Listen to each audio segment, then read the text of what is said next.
So hello everyone. Uh, I am Chang Ping Kuhn, the board chairman of the IETC Hong Kong section. It's the honor of the IETC Hong Kong to organize this event. It's discussion mainly um, share, sharing the experience of the Korean friends about the topic is about the how the tradition will be uh, used or transformed into the contemporary theater performances. It's a very important topic, very timely topic in this era. Tradition in Chinese terms is 传统, 啊 the word 统 is so powerful. 统 means unification, means system. So it indicates kind of power, kind of strength, kind of a sense of authority. So it has a tension to change. It's so reluctant to change. But actually, tradition is also an element to form our identity. Without tradition, we have no ourselves. So on one side, we treasure our tradition. But on the other side, tradition may hinder our development. So how to, on one side, maintain or preserve or conserve our tradition, but on the other side, how to develop our theater performance, and also to absorb the essence, the better side of the tradition is a very, very important uh, uh, questions nowadays. So I know that our Korean uh, friends have done something very brilliant in the past years. So it's so happy, so lucky for us, for the Hong Kong members, from Hong Kong friends to share the ideas, the experience of our Korean peers. So I pass the time to Professor Lee. She will be the chair of the uh, upcoming events. Uh, uh, please, Professor Lee. 네, 안녕하세요. 이렇게 따뜻하게 환영해 주셔서 감사합니다. 저는 한국연극평론가협회 회장 이화원입니다. IATC 홍콩의 주최로 Critics Point of View Focusing on the Asia's Contemporary Performing Arts Korea를 진행하게 되어 정말 반갑고 기쁘게 생각합니다. 지난해 국제연극평론가협회 체코에서의 총회에서 버니스 찬 선생님을 만났어요. 그런 인연으로 오늘 이렇게 멋진 행사를 이렇게 진행하게 돼서 굉장히 감사하게 생각합니다. 그리고 이 자리에서 IATC 홍콩의 그 대표이신 닥터 핀켄 챙 선생님과 또 그동안 준비하느라고 애쓰신 윙양 챙 선생님, 토빌라이 선생님, 모수키 선생님께도 감사를 드립니다. 이번 특강 시리즈를 맡게 돼서 주제를 정하느라고 조금 고민을 했는데요. 네, 제가 다른 아시아 국가에 이렇게 우리나라 연극을 소개하러 가보면 대체로 우리의 그 오랜 기간의 전통 예술이 현대 공연, 우리의 공연 예술과 어떻게 소통하고 있는지에 대해서 가장 관심을 많이 갖는 것을 지켜본 적이 있습니다. 그래서 한국의 동시대 공연 예술을 소개함에 있어서 Reflection of Traditional Performing Arts in Contemporary Korean Theater를 정하게 됐고요. 두 번째 주제로는 오늘날 우리나라에서 최근 한 5년 전 정도부터 굉장히 관심을 많이 끌고 있고 많이 공연이 되고 있는 그런 Barrier Free Theater in Contemporary Korean Scenes라는 주제를 또 선택하게 되었습니다. 오늘은 첫 번째 주제, 트래디션에 관련된 특강을 진행할 예정입니다.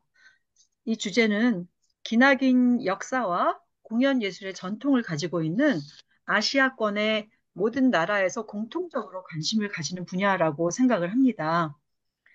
과거와 현재는 늘 다양한 양태로 소통하고 융합하며 우리를 오늘과 또 미래로 이끌고 있습니다. 이러한 점에서 각국의 공연 예술은 고유의 특성을 형성하며 그것을 통하여 다른 나라와 세계의 관심과 주목을 받을 수 있습니다. 우리 한국의 공연 예술계에는 한 100년 전 정도에 서구적 의미의 근대화가 진행이 되었고 서양의 연극 형식이 유입되기 시작했습니다. 당시 리얼리즘, 익스프레셔니즘 이런 연극들이 동시에 막 유입이 되기 시작했고요. 그리고 1960년경에는 부조리극, absurd theater도 소개되기 시작했고 1970년대 이후에는 앙토넨 아흐토를 비롯한 포스트 모더니즘까지 유입되기 시작했습니다. 이 시기에 이르면서 오히려 우리나라에서는 더 활발하게 전통 연예에 대한 관심이 또 고조되기 시작을 합니다. 그동안에 서구적 의미의 근대화로 일관됐던 연극에 대해서 반성을 해보면서 우리 고유의 전통을 어떻게 또 보존하며 또 박제된 형태로의 전통이 아니라 역시 우리가 알게 모르게 숨쉬고 호흡하는 또 함께하고 있는 그 전통이 공연 예술 안에 어떻게 자연스럽게 스며들고 또 그것을 통하여 우리 연극의 정체성과 고유성을 형성할 수 있을지에 대한 고민이 본격적으로 시작이 됩니다. 마당극이라는 양태 공연이 좀 선봉에 섰었고요.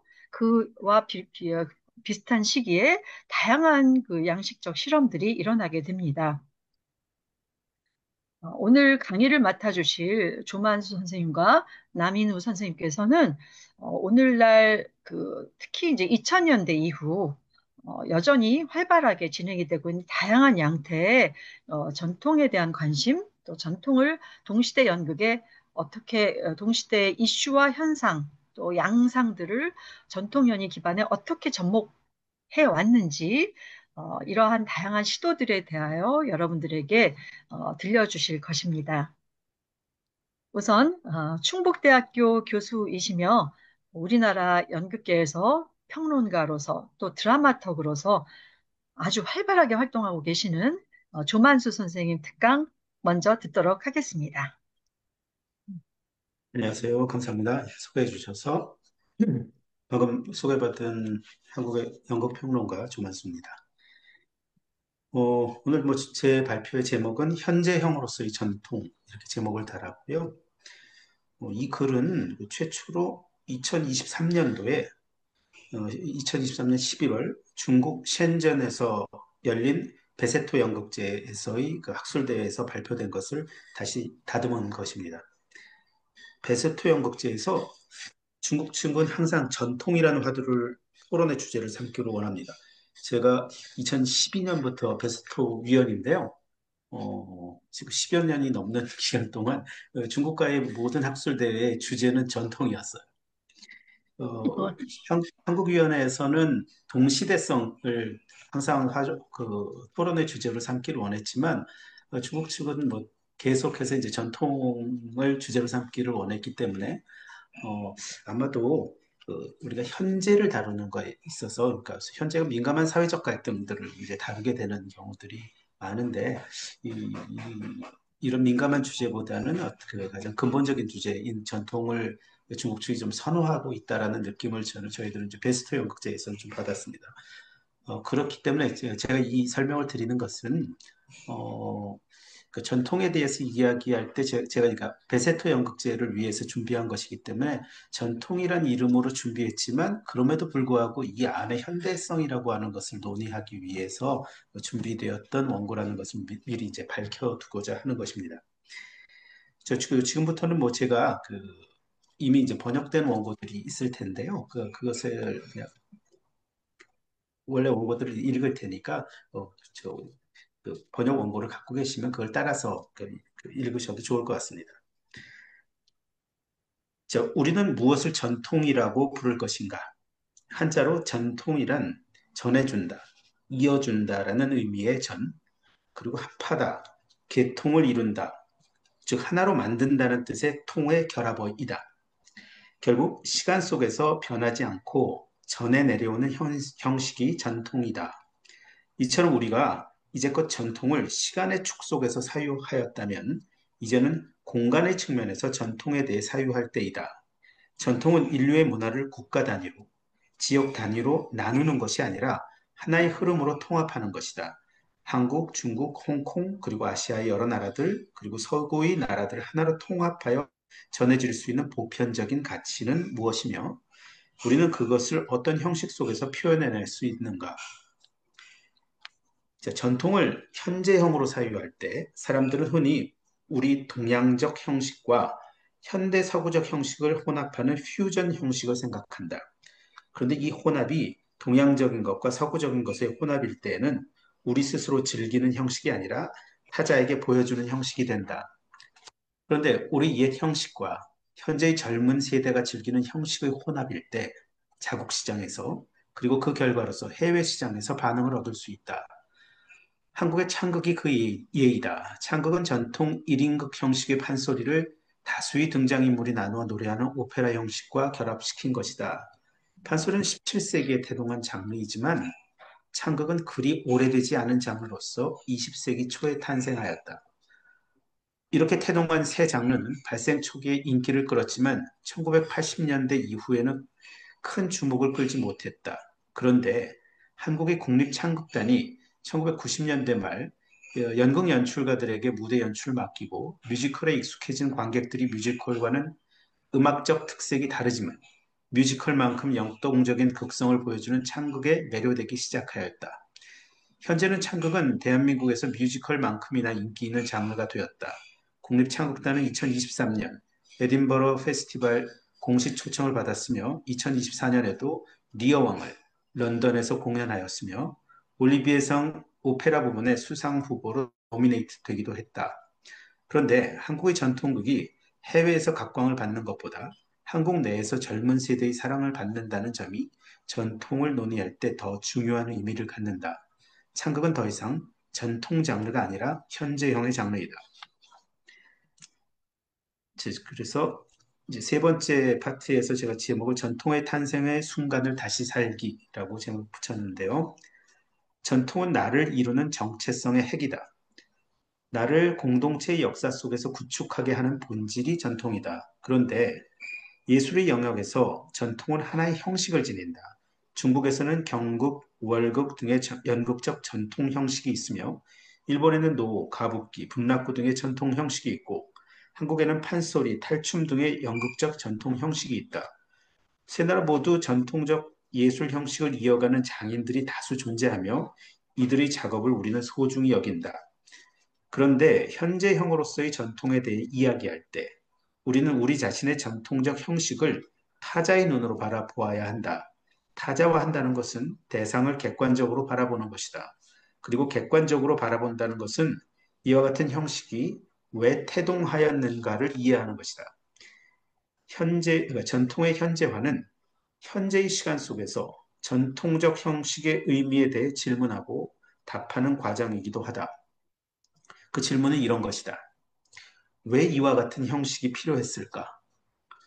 그런데 이 질문에 대한 답은 정통적인 형식을 그대로 성실하게 답습하는 것으로 얻어지는 것이 아니다.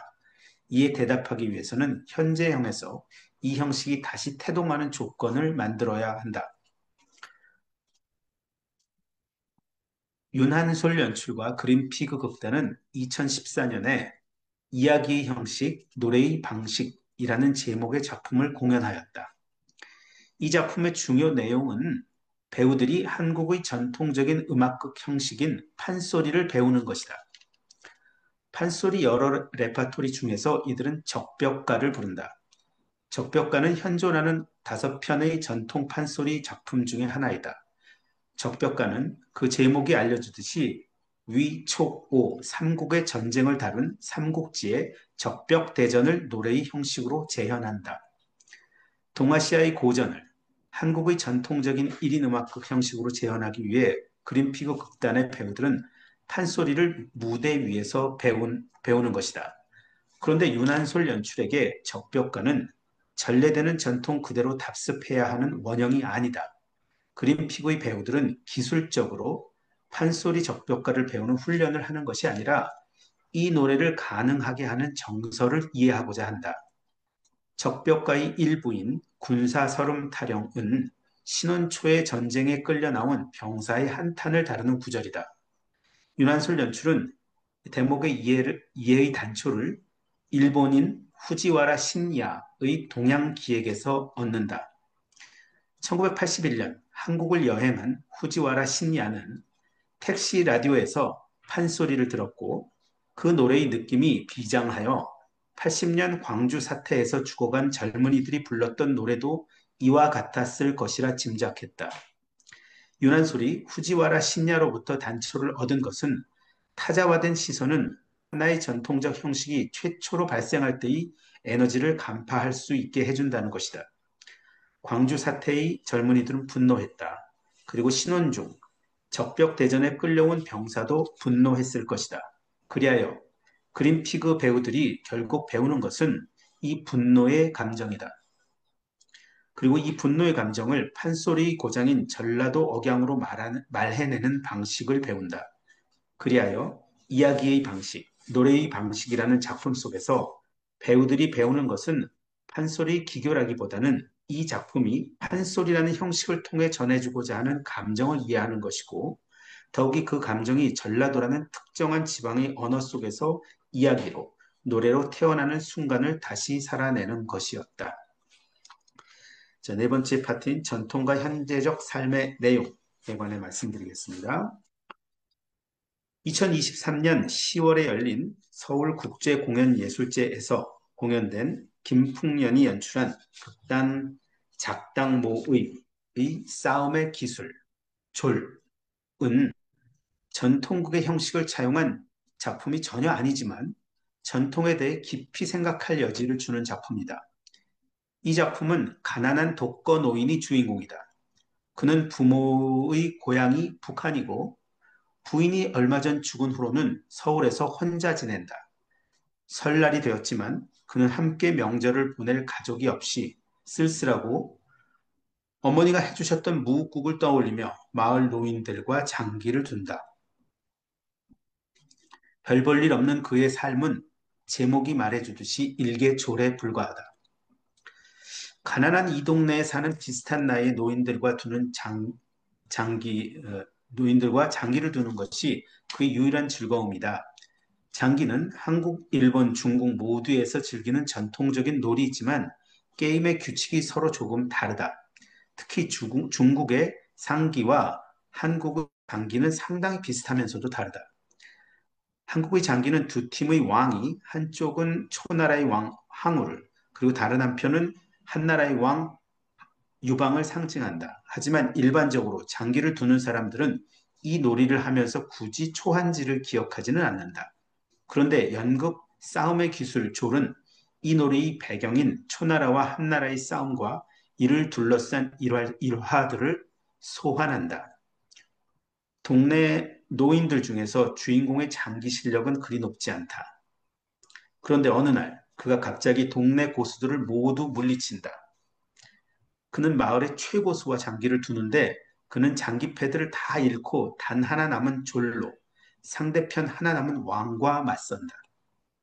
상황은 주인공이 초왕을 물리치는 장면 같지만 실상 주인공은 전쟁보다는 초왕의 상황 자체에 동일시된다.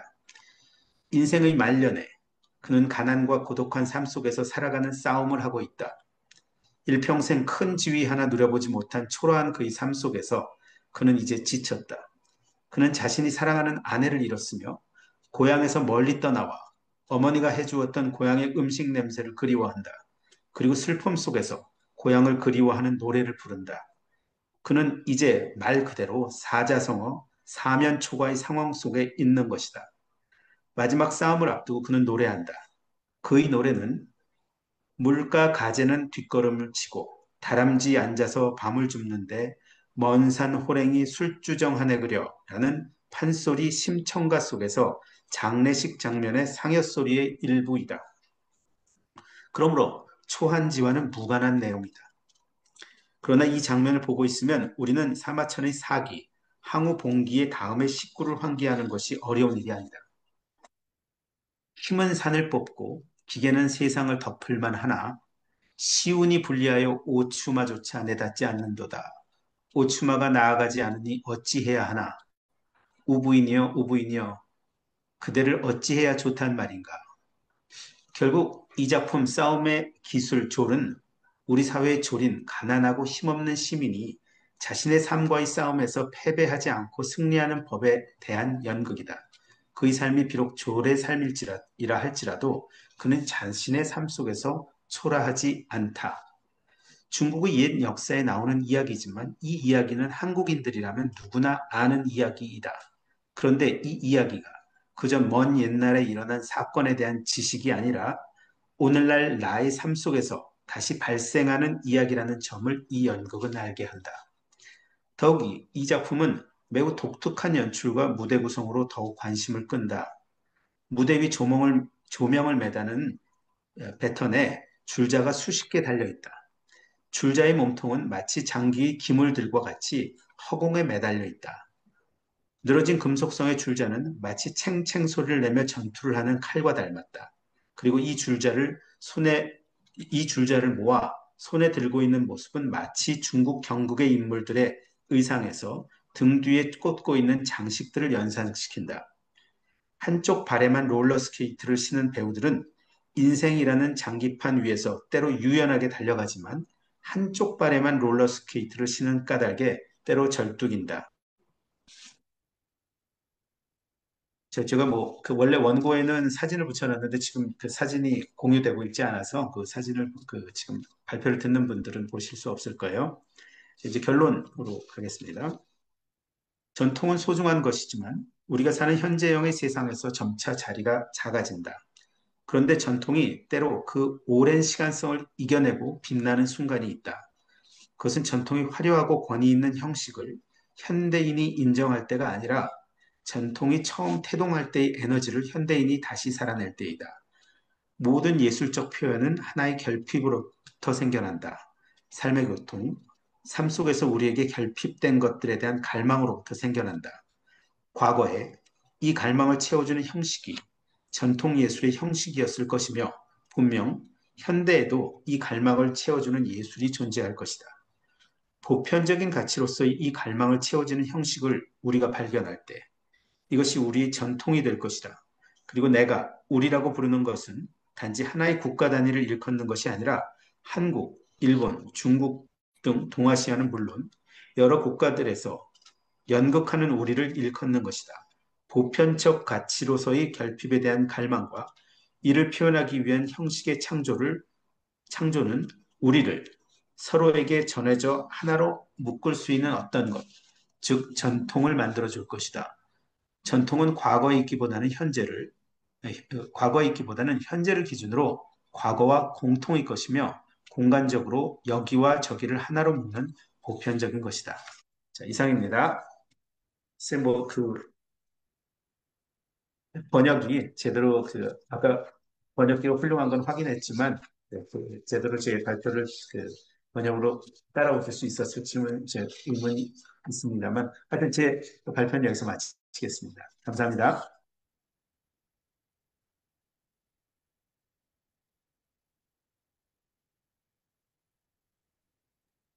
선생님, 이완 오디오 선생님 소리, 켜셔야 돼요. 오디오. 회장님, 이완 오디오 선생님이 켜셔야 오디오 돼요. 키세요. 네. 조만 선생님의 그 Tradition as a Present Tense라는 발표 잘 들었습니다. 지금 월들리를 통해서 영어로 동시 통역이 이루어지고 있을 텐데, Mr. Dr. Chung, 잘 들을 수 있었습니까? Could you follow well? English translation? 오케이. 네, 잘 들으신 것 같네요. 다행입니다. 조만 선생님의 발표는 전통이라는 것을 하나의 과거 시제로 보기보다는 우리와 과거, 그리고 미래, 또 우리와 타자를 하나로 묶을 수 있는 하나의 새로운 개념으로서 오늘날 새롭게 생성할 수 있는 그런 하나의 시제이자 하나의 형식이다. 이런 말씀이었던 것 같아요. 네, 그리고 특히 예술이 탄생될 때 어떤 갈망을 채워주는 형태로서의 예술이 생성됐던 그런 시간을 주목하면서 전통 예술이 탄생했을 때 그 갈망의 순간은 오늘날 우리에게도 존재하고 그 순간을 통해서 탄생한 오늘의 예술은 그 갈망을 채워준다는 점에서 과거의 전통과 만나며 또 타국의 다양한 예술의 전통과도 만날 수 있다라는 색다른 또 좀 흥미로운 그런 해석이었습니다. 감사합니다. 자, 그러면 다음으로 우리나라 공연예술 현장에서 활발하게 공연 활동을 하고 계시는 극단 북새통 대표 남인우 연출님의 특강을 듣도록 하겠습니다. 주제는 Blending Tradition and Modernity, Incorporating Elements of Korean Traditional Arts into Theater Production입니다. 네, 남인우 선생님 시작해 주십시오. 네, 안녕하세요. 오늘 발제를 맡은 연출가 남인우입니다. 화면 공유가 되고 있죠? 네, 저는 정말 딱 1년 전에 홍콩에 난생 처음 가봤거든요. 그 유년기에 저와 비슷한 세대라면 다 그랬듯이 저 역시 청소년기를 홍콩의 영화와 함께 했습니다. 아직도 잊을 수 없는 그 전화 부스 안에서의 그 내용 장면들, 또 홍콩 시장 뒷골목 만두집 풍경, 뭐 홍콩 사람들 막 높은 빌딩 속에 굉장히 고독에 이렇게 젖어 있던, 그러나 이렇게 사랑을 갈망하는 홍콩 사람들의 모습을 제가 직접 가서 이렇게 보니까 너무 행복하고 즐거웠는데, 지금 돌이켜서 생각해 보니까, 이 특강을 준비하면서 생각해 보니까 어쩌면 이 전통과 현대성에 대한 고민을 홍콩에서는 이미 참 오래전부터 다양하게 했던 것이 아닌가 하는 생각이 들었고, 그래서 저는 오히려 지금 홍콩 안에서 예술과 전통, 그리고 그들의 정체성, 이런 질문들이 어떻게 이어지고 있는지 제 발표를 준비하는 것보다 더 많이 궁금하게 되더라고요. 그래서 저는 오히려 오늘 특강을 통해서 제가 홍콩의 다양한 예술가들을 만나는 계기가 되기를 희망합니다. 대부분의 아시아 국가들이 그렇듯이 근데 사실 제가 이런 되게 막 그럴싸한 말도 좀 썼는데, 앞에 조만 선생님께서 너무 잘 얘기를 해주셔가지고 그냥 짧게 하겠습니다. 우리나라도 근대화와 일본 제국주의 침탈 과정에서 서구화가 이루어지면서 우리 고유의 문화유산과 생활 방식에 대한 가치에 대해 부정당하는 시기가 있었습니다. 반강제적으로 우리는 우리의 것들을 빼앗기거나 숨겨야만 했고요.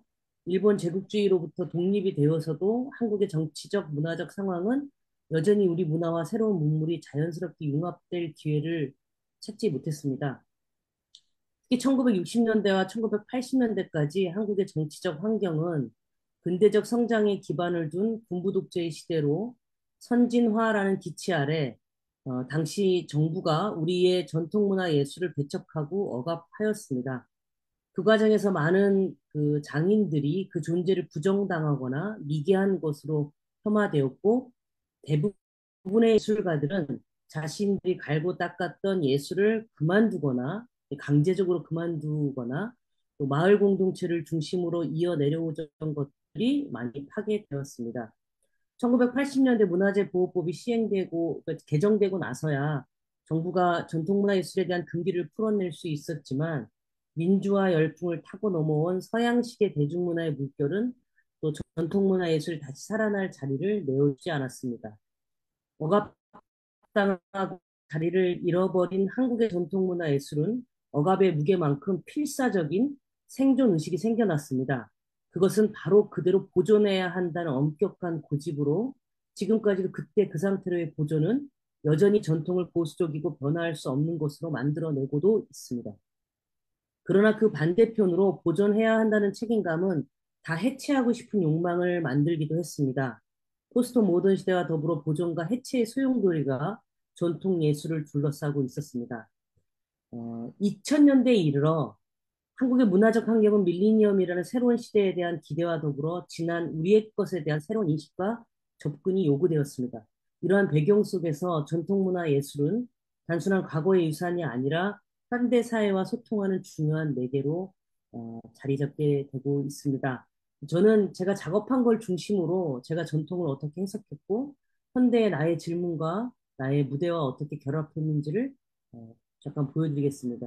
설명에 앞서서 제 개인적인 얘기를 좀 해보겠습니다. 저는 이 지도에서 제 고장인데요. 여기가 이제 저희 집이고 여기서 한 15m, 15분 정도 이렇게 뛰어 내려가면 평택국제중앙시장이라는 데가 있어요. 그 미군 부대가 있었고 그 부대 앞에 형성된 그 마켓 같은 데인데요. 여기 그 신장로에는 굉장히 다양한 상품들과 상점들이 있습니다. 여기 공유되는 화면에 그 당시 이제 시장들의 모습인데요. 되게 이질적이죠. 1980년대, 70년대, 80년대, 90년대 모습입니다. 거기에는 정말 그 음식, 뭐 미제 음식, 미제 물건, 재즈바, 뭐 클럽, 그리고 미군을 상대로 하는 다양한 상품, 상점들이 있었습니다. 너무나도 다른 이질적인 두 문화 속에서 저는 자라고 사춘기 시절을 보냈습니다. 당연히 인종이 다른 성인 사람들과 그 당시에는 막 혼혈 이렇게 불렀는데요. 어쨌든 제 또래 혼혈 친구들도 많이 있었습니다. 정말 재밌었던 건 미군들이 좋아하는 햄버거가 정문 앞에 있는 미국의 프랜차이즈인 웬디스 햄버거나 버거킹 햄버거보다 정문 앞에 한국인이 리어카 위에서 파는 미쓰리 햄버거였다는 겁니다.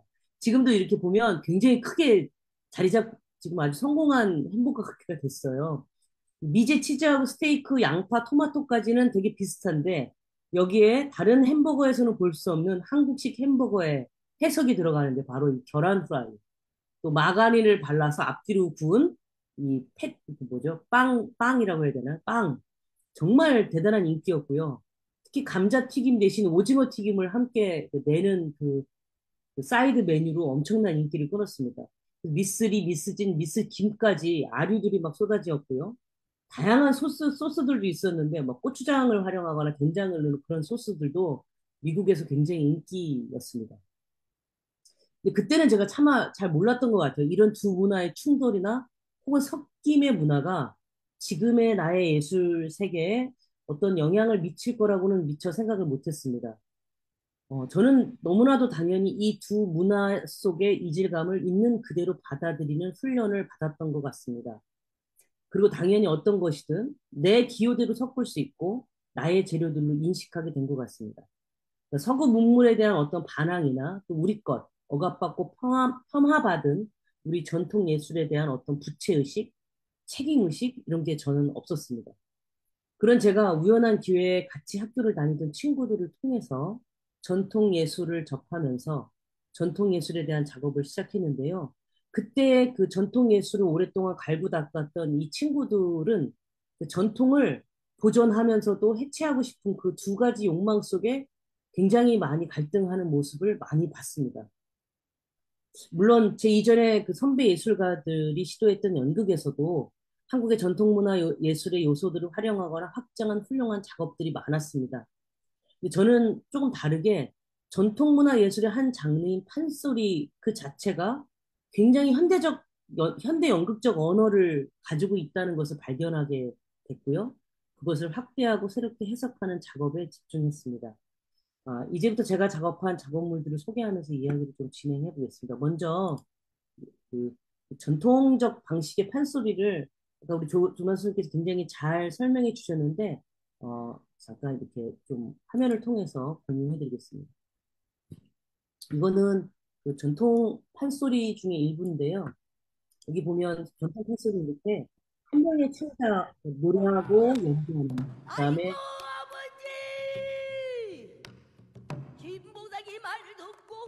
지금 저기 연기의 방식이고요. 그다음에 노래를 하면서 이야기를 이끌어가고 있습니다. 한 명의 소리꾼과 리듬을 담당하는 그 가수하고 함께 하는데요. 소리꾼은 서사자로서 이야기를 전달하고 인물을 오가면서 노래합니다. 이렇게 부채 하나 들고 다양한 역할들을 이루면서 연기하고 있고요.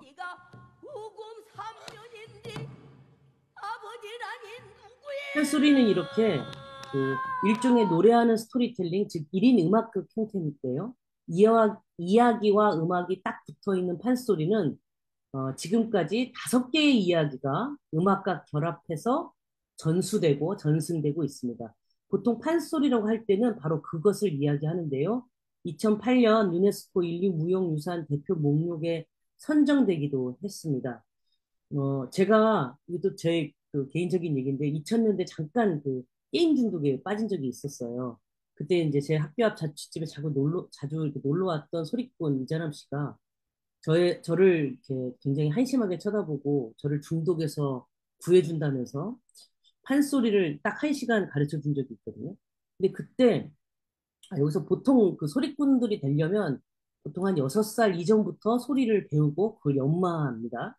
그러니까 제가 뭐 1시간 배운다고 해서 뭘 알겠습니까만은 제가 그때 정말 그 전까지는 그렇게 지루하게 짝이 없던 판소리가 갑자기 청각적 자극으로부터 시각적 스펙타클을 보여주는 어떤 경험을 제가 딱 하게 돼요. 그 다음부터 이제 제가 이자람 씨와 함께 작업을 하기 시작했는데요. 그 핵심을 정확하게 얘기하셨는데 판소리의 원형이라는 건 판소리는 뭔가 제가 그때 느꼈던 한 사람의 소리 음악적으로 말하는데 그 이야기는 그 당시에 처음 태동됐을 때 판소리가 처음 태동됐을 때 민중들의 삶을 이야기하는 거다. 그런데 그 당시의 민중들의 삶이 지금의 우리와 만날 수 없다면 지금의 우리들의 삶은 어떤 이야기가 필요한가라는 질문에서 두 작품이 시작됐습니다. 하나는 2007년에 만들어졌던 초연했던 작품인데요. 당시 한국과 전 세계는 신자유주의와 세계화의 물결 아래 자본이 모든 것이 척도가 되는, 심지어 자본이 아름다움의 기준이 되는 시대에서 살고 있었습니다. 그때 우리들의 고민은 이 시대에 착한 사람으로 산다는 것이 무엇이지? 라는 생각에서 브레이트의 사천의 선인으로부터 영감을 받은 사천가를 만들었습니다. 이거는 잠깐 홍보 영상이어가지고 그냥 그 형식만 보시면요. 아까 그 전통의 방식과 어떻게 되고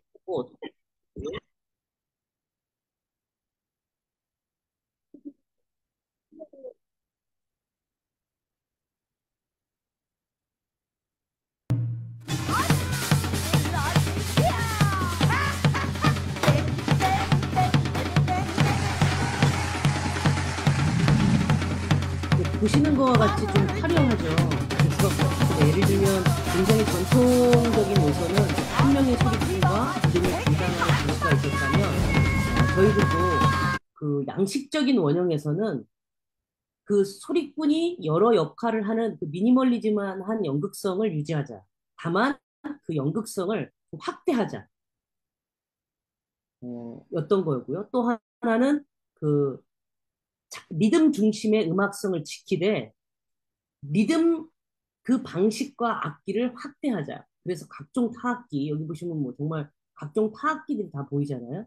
각종 타악기, 심지어 리듬도 판소리에서 쓰지 않는 뭐 굿이나 민요에서 썼던 리듬, 심지어 브라질 리듬들 등을 사용하는 등 그 선율 악기지만 또 밴드에서 리듬을 담당하는 베이스까지 결합해서 음악적으로 구성했고요. 여기에 타성 악기는 전혀 사용되지 않았습니다. 그래서 이렇게 그 당시 그 신자본주의에 대한 착하게 산다는 건 무엇일까라는 이야기로 새로운 이야기를 만들었고요. 그다음에 2010년에 초연했던 판소리 억척가는 역시 브레이트의 억척 어멈과 그 자식들로부터 영감을 받은 작품인데요. 이 작품을 처음 만들 때는 당시에 그 우리나라에 그 전쟁에 약간 위험이 있었어요. 남한과 북한의 어떤 정치적 대립이 잠깐 있었는데 그때 한국의 청년들이 굉장히 이런 정치적 위기, 전쟁의 그 위기에 대해서 전쟁하면 되지. 우리가 북한보다 더 잘 사는 것 같으니까 가서 막 뭐 하면 되지. 막 이렇게 반응을 하던 그 댓글을 보고 저희가 전쟁이 도대체 뭐지? 전쟁은 우리에게 뭘 앗아가고 또 어떤 걸 주는 거지? 이런 이야기를 한번 담아보고 싶었습니다. 그래서 잠깐 이건 사진밖에 없는데요. 제가 잠깐 여기 보시면 똑같죠. 이렇게 타악기 위주의 연주자들, 그다음에 이게 군복 입은 그래서 그 전통 복식이나 이런 것들을 다 이렇게 제거하고 그 이야기에 맞는 음악, 이야기에 맞는 복식들을 만들었고요. 또 여기도 보시면 이제 이렇게 되게 전통적인 그 국고수하고 창자의 모습들을 유지하되 새로운 이야기, 또 새로운 연극의 어떤 극장이라는 공간의 미장센들을 만들려고 했습니다. 이런 게 되죠. 이렇게 하면 네. 여기 잠깐 음악을 한번 잠깐 들어보겠습니다. 여기 이제 그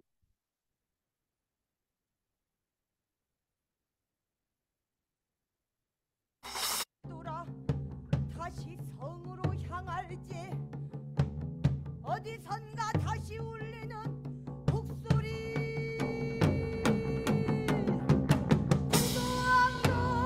둥둥둥둥 허리 둥둥둥둥 둥둥둥둥 허리 둥둥둥둥 사람들이 놀라 돌아보니 추선이가 피방벅된 얼굴로 남은 왼팔로 부갈친다. 저 망하야.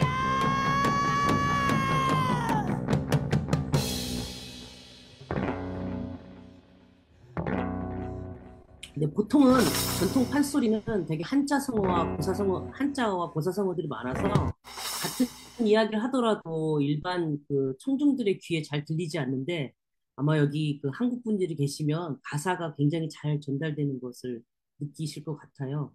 이 장면은 이제 그런 식으로 저희가 좀 바꿨고 이 장면은 이제 전체 극장에서 이렇게 마지막에 그 전쟁의 위협을 그 알리고 그 여자 주인공 그 마지막 그 억척 어멈의 세 번째 딸이 이제 죽는 장면에서 무대 뒤에 있던 큰 장막이 붉게 변하고 그게 이렇게 툭 떨어지는. 그러니까 극장의 하드웨어를 굉장히 전통 판소리처럼 뒤에 처음에는 되게 풍경화처럼 만들어져 있던 것이 극장의 하드웨어를 사용해서 딱 바꿨고요. 여기도 음악을 잠깐 들어보도록 하겠습니다.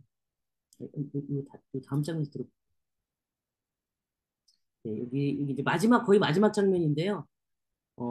다 죽고 나서 이제 이 억척어멈이 억척스럽게 전쟁 속에서 뭔가를 막 이렇게 억척어멈 똑같이 막 재물을 막 하고 자기가 자식들을 다 모른 척하고 막 그랬는데 마지막에 나중에 그 자기의 전쟁에 대한 이야기를 부르는 노래입니다.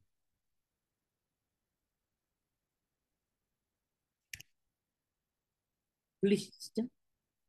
네. 그때 억척이는 추선이 시체를 흰 광목선에 돌돌 말아 고이고인지 모르게 웃는 것도 같구나. 웃는지 우는지 알 수 없는 얼굴로 억척이가 홀로 달구지를 끌고 길을 떠나가는데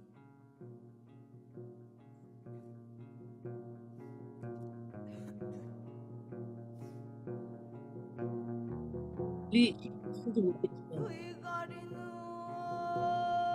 이 수술은 전통 판소리에서 굉장히 잘 사용되는 다 리듬 악기로 사용되죠. 판소리적 음악적 기본 원칙은 존중하되 악기 안에서 이제껏 끌고 온 달구지는 누구의 부담이냐. 용팔이 숟가락 정직이 숟가락 추선이 숟가락이 내게 무슨 소용이나. 이건 뒷집 귀 하나들 군하냐. 저건 두집의 비투냐. 이것들이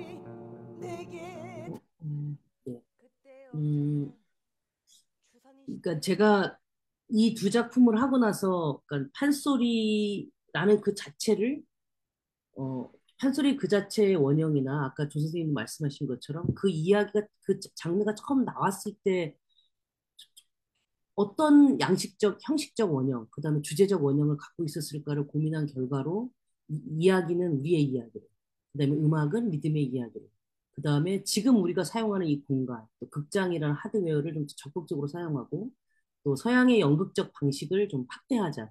근데 판소리에도 굉장히 연극적 방식이 있거든요. 근데 그것을 조금 더 지금의 언어에 맞게 좀 확대하자라는 의미에서 만들었고요. 당시에 굉장히 큰 그 관객들의 호응이 굉장히 어마어마해서 어마어마했습니다.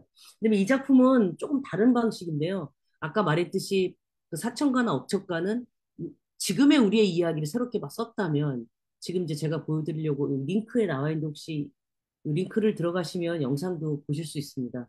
이 작품은 판소리의 5가지 이야기를 현대적 미장센과 또 구성으로 새롭게 만든 작품입니다. 수군가를 가지고 만들었고요. 수군가는 원래 완창으로 하면 4시간 정도의 소리인데 2시간 정도로 압축하고 1인 소리꾼의 역할을 2명의 소리꾼이 서사와 인물을 넘나들면서 진행했고요. 고정된 캐릭터가 없이 상황에 따라 교차하면서 연기했습니다.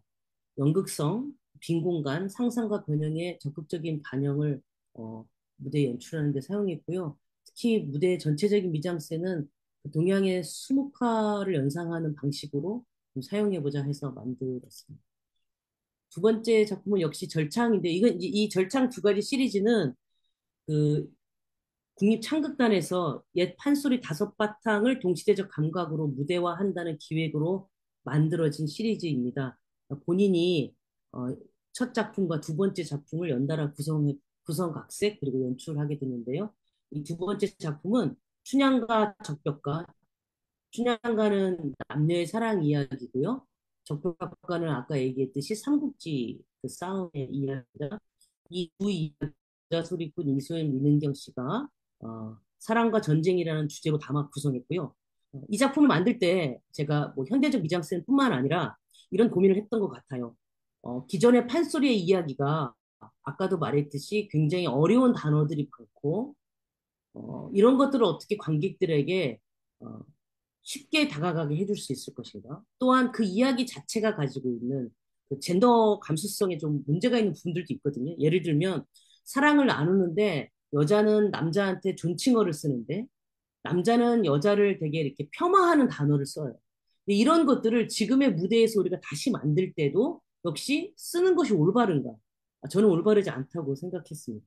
그래서 그런 것들을 좀 변화하고 어, 현재적 이야기로 만들어갈 땐 좀 다르게 불러야 되지 않느냐? 그러니까 음악과 뭐 내용을 변화시키진 않았지만 현대 관객들에게 맞는 젠더 감수성 또 이데올로기 이런 것들을 적극적으로 투여하려고 노력했습니다. 이제 아까 그 창극에 대한 얘기를 잠깐 하셨는데요. 저도 어, 국립창극단에서 두 작품을 이제 연출할 기회가 있었습니다.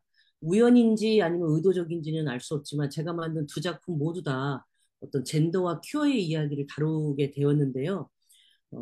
아까 조 선생님이 말씀하신 것처럼 사실 창극은 조선 말 1900년대에 근대 가정에서 판소리의 서양식 연극적 기법이 도입돼 만들어진 하이브리드적인 공연 양식입니다. 전통이라고 하기에는 100여 년 정도의 짧은 역사를 가진 신생 장르지만 창극의 근간을 이루는 창법이 즉 판소리로 인해 전통 예술 장르로 인식되어 왔습니다. 특히 2010년 전까지만 해도 대부분의 창극은 판소리 5바탕의 이야기를 중심으로 극화시킨 것이 대부분이었고요. 2010년부터 국립창극단에 부임한 김성렬 예술감독의 지휘 아래 다양한 창극의 변화가 시작됐는데 본인 또한 국립창극단에서 두 작품을 아까 했습니다. 이 작품은 내 이름은 오동구라는 작품이고요. 트랜스젠더 청소년의 성장기를 담은 원작 영화 천하장사 마돈나를 초연한 작품입니다. 여기 보시면 그 씨름부는 우리나라 굉장히 전통 그 스포츠거든요. 씨름부에 입단한 여자가 되고 싶은 소년의 이야기고요. 여기 보면 하이힐을 신고 나중에 천하장사가 돼서 노래를 부릅니다. 그리고 이제 제가 두 번째로 작품한 것은 이제 이 창극 정년인데요. 이 작품은 어, 1940년대 한국에서 크게 부흥했던 여성 국곡을 배경으로 페미니즘과 동성애를 전면적으로 부각한 여성 큐어 서사인 작품으로 제가 대본과 연출을 했습니다. 여기 잠깐 뉴스를 잠깐 보도록 하겠습니다. 뉴스.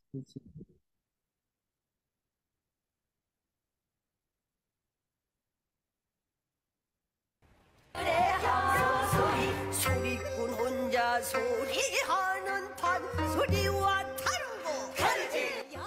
춤만 추는 무용, 말만 하는 재담과 달리 노래와 연기, 모든 것을 아우르는 우리 전통 창극.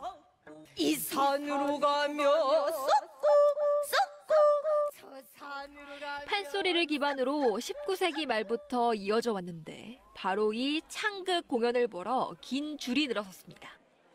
관객의 90% 이상이 여성인데 그중에서도 예, 20대 저는 이 비율이 작품이 가장 60일, 높습니다. 창극단 61년 만에 좋아하는 거의 뭐 것을 공연 찾아서 오픈한 지 두 달 뭔가 만에 주체적으로 좌석이 다 나아가는 점이 매진되고 되게 엄청난 매력적으로 열풍을 느껴졌던 것 같아요. 받았거든요.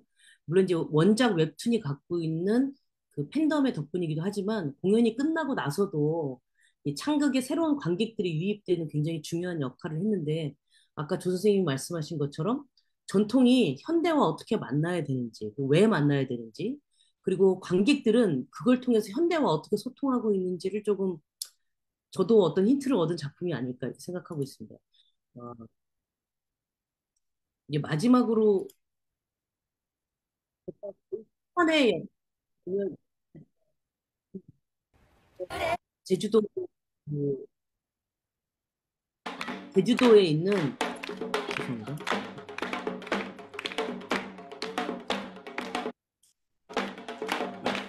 공유를 잠깐 멈추고 다시 말씀드릴게요. 제주도에 있는 그 굿의 이야기를 저희가 이제 차용해서 갖고 왔는데요. 굿은 정말 가장 오래된 전통 연희 장르입니다.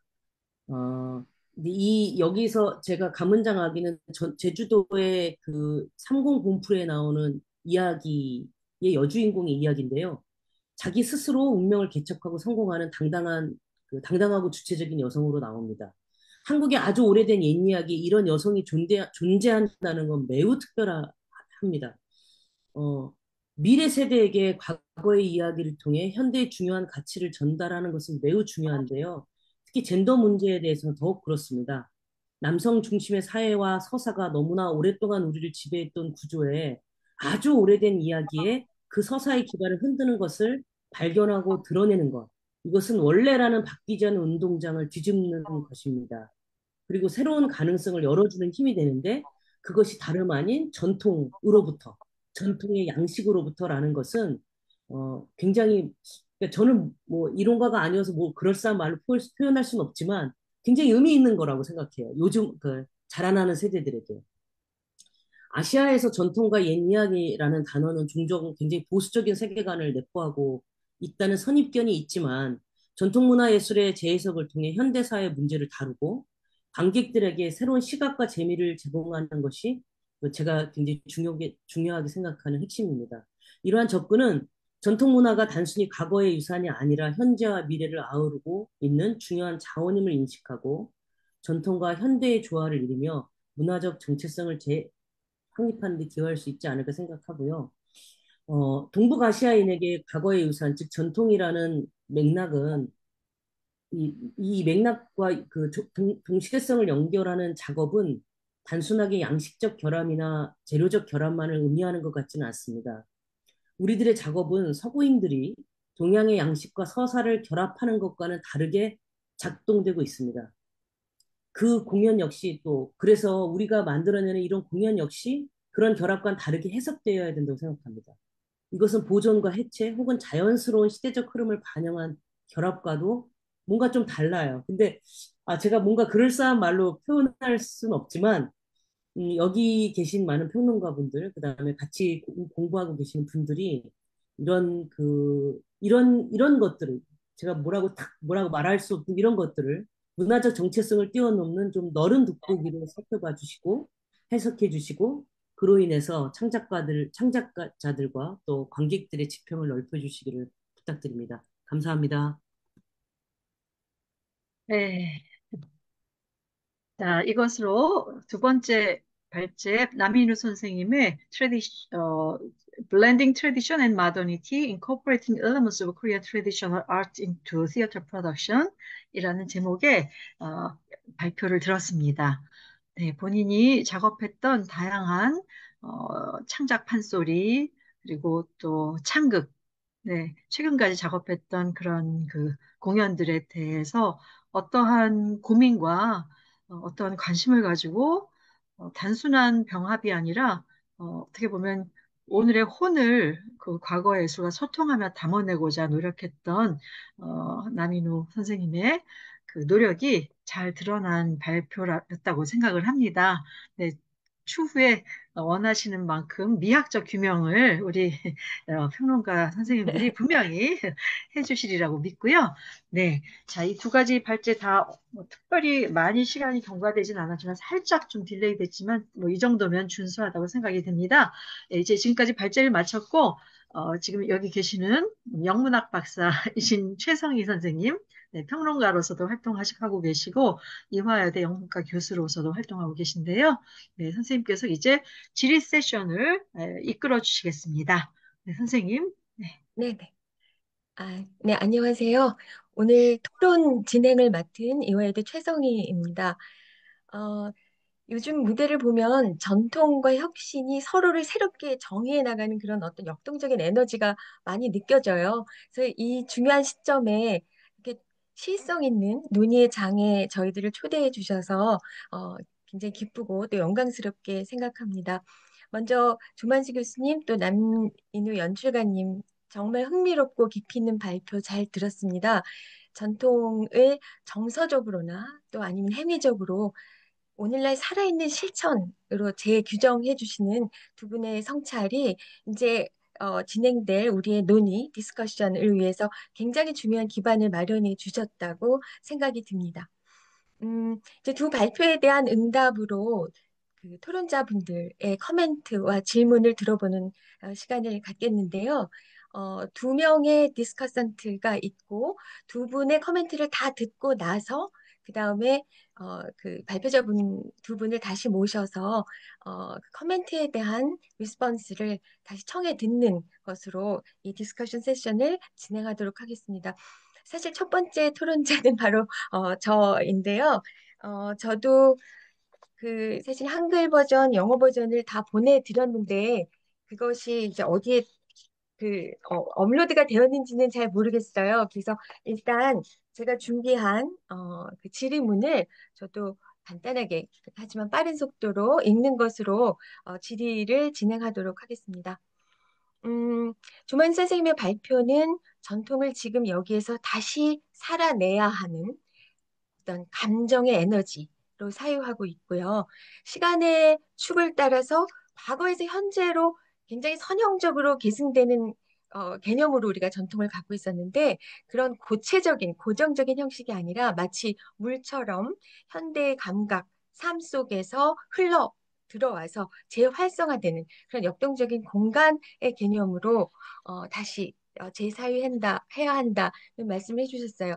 그 조만 선생님 발표에서 예를 들고 있는 작품들의 특징이 뭐냐면 하나같이 한국적인 전통이나 한국 고전이 아니라 중국의 고전들이에요. 삼국지, 뭐 장기라는 놀이, 또 사마천의 사기, 심지어 그 줄자를 경극에 비유도 하셨는데, 그렇게 전통을 어떤 각국의 구분된 전통이 아니라 특히 이 동아시아의 그 국경을 넘어서 흘러 넘치는 어떤 공간의 소유물, 공간의 어떤 중첩점으로 이해를 하시고 있다는 생각을 했습니다.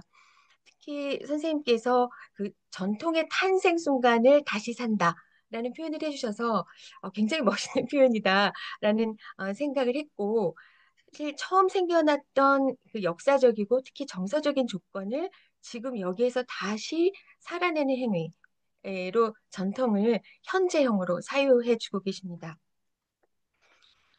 좀한수 교수님에 대한 첫 번째 질문은 바로 그런 전통의 감정적 복원이라는 의미에 대한 제 질문인데요.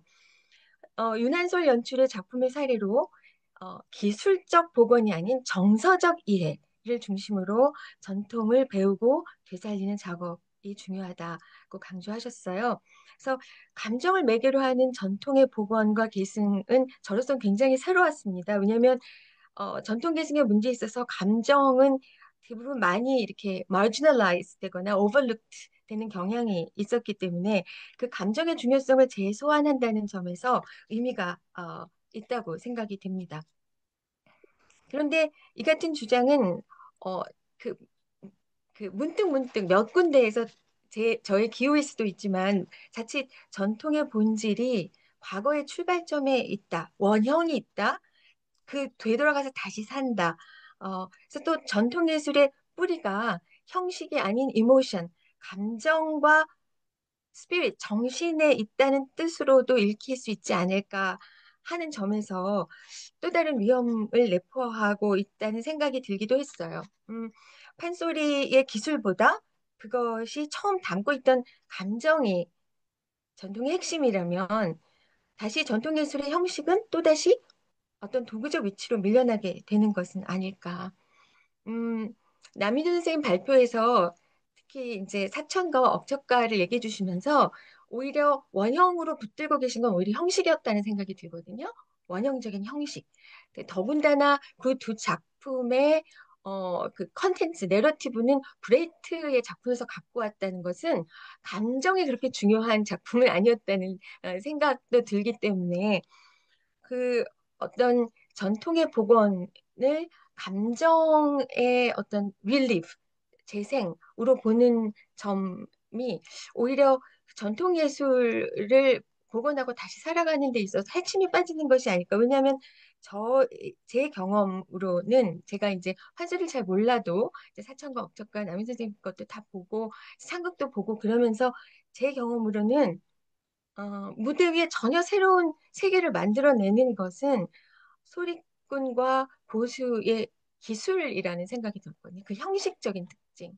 그것이 만들어낸 새로운 세계가 오히려 그 현재의 감정, 일상의 감정, 분노를 포함한 일상의 감정을 낯설게 만들고, 그 감정 자체를 다시 살고 빠져들기보다는 거리를 두고 성찰하게 하는 그런 효과가 굉장히 인상적이었고, 저한테는 판소리의 형식이 오히려 그런 동시대성의 핵심이 아닐까 이런 생각을 했었기 때문에 선생님께서 그 말씀하신 감정의 그 재생에서 감정이라는 것이 정확하게 좀 모호한 부분이 있었거든요, 저한테는. 그래서 그것이 전통 안에 본래 있던 감정을 이끌어내야 된다는 말씀이신지 아니면 현재의 감각으로 새롭게 재구성된 감정인지.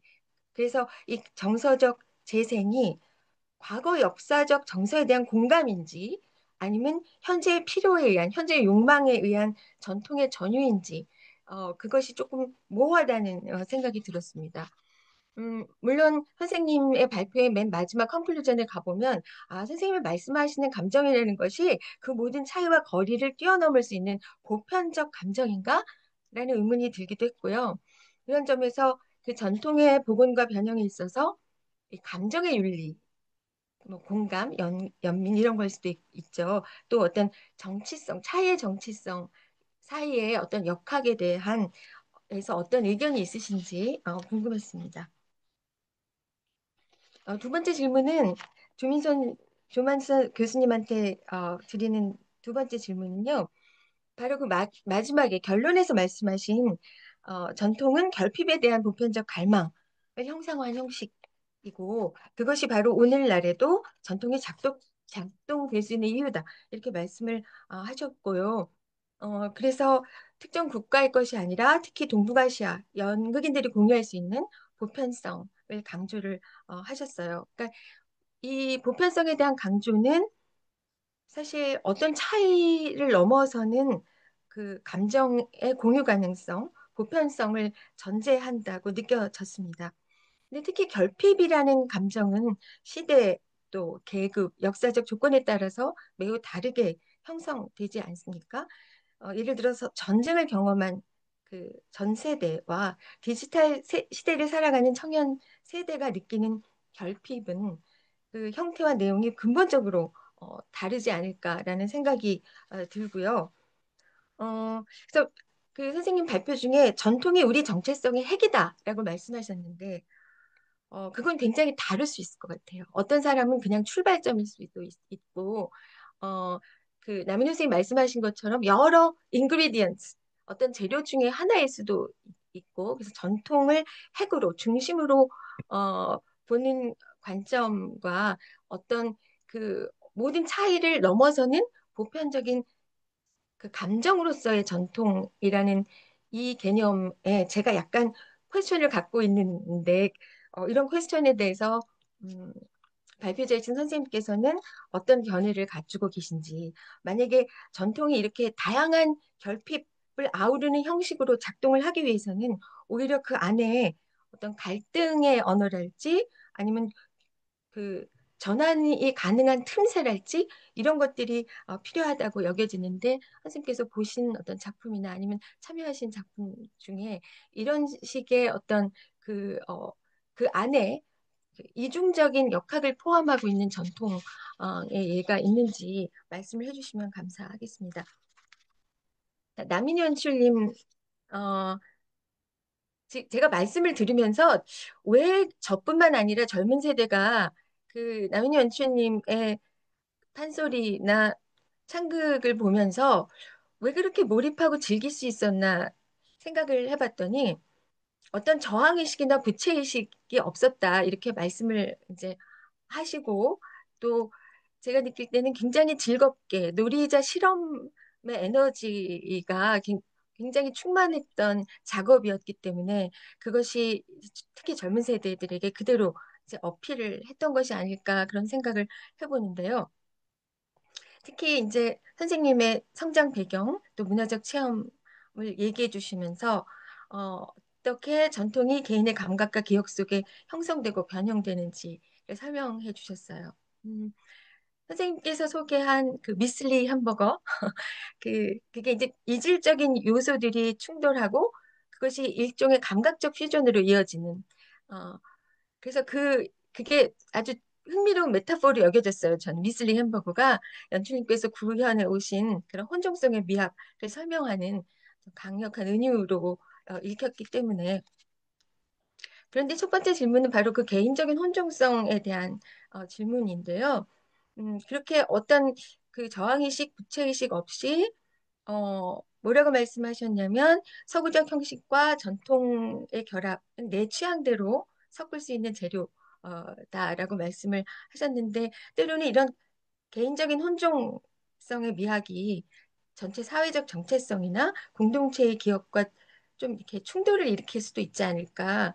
어, 그렇다면 그 선생님께서는 이미 개인 안에 그런 역사성과 정치성이 자리 잡고 있다고 보시는지, 아니면 작업을 하실 때 음, 이런 어떤 놀이 실험적인 에너지뿐만 아니라 의식적으로 이 전통이 가지고 있는 정치적이고 사회적인 그 파급력, 아니면 그런 것들을 이제 경계하고 작업을 하시는지, 그런 것들이 좀 첫 번째 질문이고요. 두 번째가 이제 퀴어 감수성과 전통의 진화에 대한 겁니다. 그래서 발표에서 전통 판소리 서사에 내재한 어떤 젠더 불균형성에 대한 비판적 개입이 굉장히 인상적이었어요. 전승하지 말아야 할 것도 있다 이렇게 말씀을 해주신 부분에서 전통을 절대화하지 않고 굉장히 윤리적으로 재사유하는 그런 접근이라고 생각을 했습니다. 그 가문장 아기 같이 새로운 어떤 여성 서사, 여신 서사를 발굴해서 특히나 어린이 연극 또 청소년 그게 도입한 점, 또 정년이나 우동구처럼 창극에서 퀴어 서사를 전면적으로 다룬 작업은 제가 생각할 때 한국의 전통공연 예술사에서 굉장히 중요한 전환점이 되었다. 저는 이렇게 평가를 하고 싶어요. 그런데 이렇게 이제 젠더적이고 퀴어적인 주제가 전통의 형식 안으로 들어올 때 그 형식 자체가 좀 변화하는 것이 불가피해 보이는데, 음, 어떤 지점에서는 전통 미학의 형식도 나름의 어떤 자율성이 있잖아요. 그것이 형식에 가지고 있어서 어떤 부분은 깨면은 이 형식이 다 무너져 버리는 자율성이나 어떤 통합성이. 그래서 그런 어떤 동시대적인 굉장히 급박한 주제의식과 이 전통의 예술 형식이 가지고 있는 어떤 어토노미, 자율성, 이 충돌할 때 어떤 기준으로 조율을 하시는지, 아니면 그런 어떤 긴장을 전략적으로 그대로 드러내는 방식을 취하시는지 그 두 가지가 궁금했습니다. 원래 마지막 질문도 있었는데요. 시간 관계상 두 분께 각각 두 가지 질문씩 드렸습니다. 네, 그러면 이제 그 두 번째 디스커선트이신 우리 닥터 PK 정 선생님께서 두 발표에 대한 그 커멘트와 질문을 나눠 주시겠습니다. Dr. Chong, please, yeah, go ahead and make You comments can and just turn on your mic, please. Your mic. Dr. Chong, please turn on the mic. audio. Mic, audio. Your audio is off now. Could you turn on the audio, please? Okay. Yes. Okay. Yeah, good. Thank you. Sorry. Okay. Yeah, that's all right. Thank you for the brilliant presentation. It's so inspiring, so fruitful. Thank you so much. And also Professor Choi's questions are also very inspiring. From your presentations and questions, I can see that we are sharing the similar scenario in Hong Kong and also in Korea. In Hong Kong, in the recent years, there are also theatrical productions that that's dealing with tradition and also the modernities. And I can see that there are many roles, many possibilities. In Hong Kong, we have some kind of hybrid performances.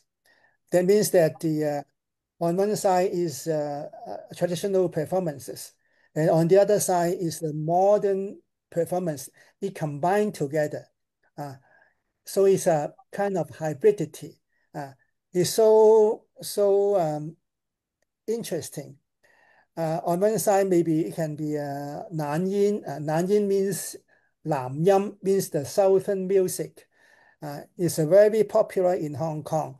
Every time when the Hong Kong people listen to the Nanyin, some kind of DNA, some kind of very ancient emotion coming back. It feels so familiar to us. It kind of is touch our heart from a deep heart.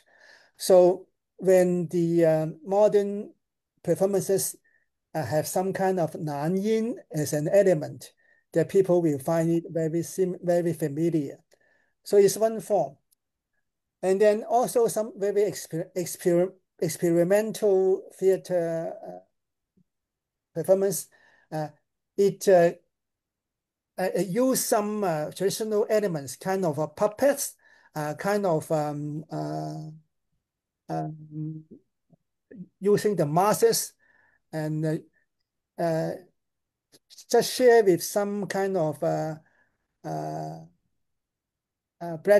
Bretischen theater elements.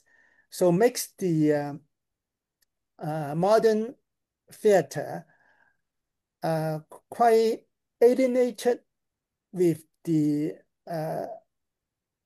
conventional form, and people will find it very challenging. And then the kind of new element, new meanings will be created. And also some Yue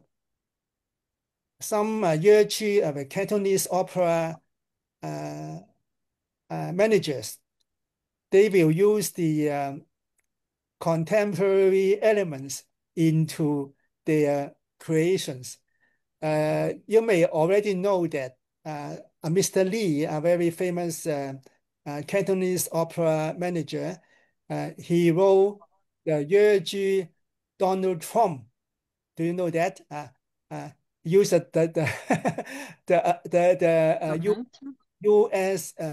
President Donald Trump into the topic of his production. Actually, it should be Cantonese opera production, but use Donald Trump as the protagonist. Actually, it's not a mainstream mainstream Cantonese opera, but it's very juicy, so it can be. It's very popular. The many people who don't like to go into the theater to see the Yeji, the Cantonese opera, they will run into into the theater to see how Donald Trump can appear in the Cantonese opera. So it's another kind of another way to introduce the traditional performance into the modern theater. So I think that there are many roles, many ways to meet our topics nowadays. So I want to ask the presenters of today's event. I think that how the younger audience, they receive the many new creations that combine the tradition with the modern theater is a very challenge to us. On one side, the creators, the practitioners, they should learn more about the tradition. But on the other side, how the audience, they know more about the tradition is also very crucial. So I think the arts education nowadays is so important, particularly more important, because I see that the new generation nowadays, they are reluctant to read, they are reluctant to learn about history. They just enjoy, I mean, not all of them, but the great number of the younger generation, they enjoy the contemporary things, the now things, not the things about the past. They are satisfied with the present, not about the past. They said that they are more concerned about the future and the present, but most of them, or at least some of them, maybe I can be more mild, that they don't care about the past. So how to introduce a more interesting way to guide or to invite our younger generation to learn about our tradition. I think this is a very crucial issue nowadays. That's my response to the brilliant presenters of today's. Thank you so much. 네.